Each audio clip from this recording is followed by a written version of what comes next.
The Valley Railway Series, Book 3, Heroic Engines. Dear friends, in the last book, Smudger, the new little engine on the Lower Valley Railway, told me all about when he first joined the railway many years ago. His railway stretches across the eastern side of the island, serving many farmers, industries, and villages cheaply. But after Lewis's fire, Smudger explained, we were so busy cleaning up the mess that we nearly forgot about our other work. The little controller didn't like that at all. He went on to tell me about an interesting incident from one bitter winter of 1951. The author. The Tale of Tyler.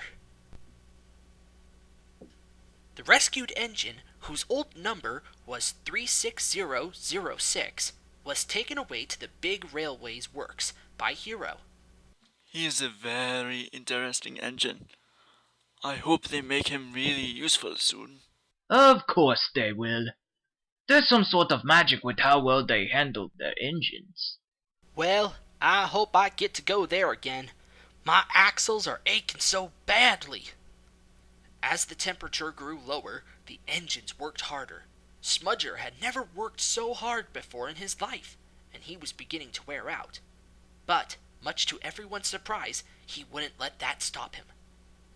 On the night before New Year's, Smudger finally met his limits. Edward's fire wouldn't light, and he didn't want his train to be delayed. I'll take it for him! His driver was concerned about the strain Smudger had been under, but eventually agreed. Edward's passenger train was heavier than Smudger had anticipated, but he struggled on anyway. He was only halfway to the next junction when his safety valve burst. Hissing mournfully, he ground to a halt. His driver examined him carefully. The cold winter air whipped around Smudger's cooling boiler. Yeah, that's done it. There's no way you can pull this train anymore. Lewis came to take the train, and Candy helped the shivering Smudger back to the sheds. Once they arrived back, Edward was finally in steam and hurried away to take Candy's train. Smudger and Candy were alone in the shed. The doors were closed, and they could hear the icy wind whistling through the cracks. Candy finally spoke. Hey, I owe you an apology. Smudger stared. You do? Yeah, I treated you horribly when I first met you, and you didn't deserve that, especially since I didn't even know you back then. I guess it's just because I was still upset about Tyler. Who's Tyler? Tyler was my twin. Both built at the same time, right here on the island. We used to work at the slate mines together. He was always a little more headstrong than me, and ready to take on a challenge, while I wanted to follow the directions and play it safe. The railway eventually bought the mine, and we both got our numbers. He was 2, and I was 3. We got to do a lot more now that we were part of a bigger railway, and we were really happy. He still took risks, and always jumped at the opportunity to pull any train. You need to take what life gives you and roll with it, is what he always said to me. Candy chuckled to herself, even though her eyes had begun to water. He was a bit of an idiot. Eventually, the war broke out, and the mainland wanted to buy one of us to use for trenches.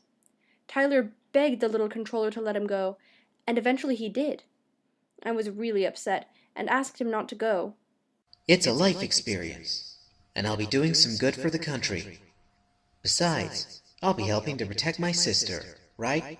I really didn't want him to leave. I had a horrible feeling about it, but Tyler had made up his mind, so they sent him away on a big ship. Candy couldn't hold back her tears any longer. And after that, we heard about what happened in Hiroshima. Smudger was horrified. Candy looked at him through her sad eyes.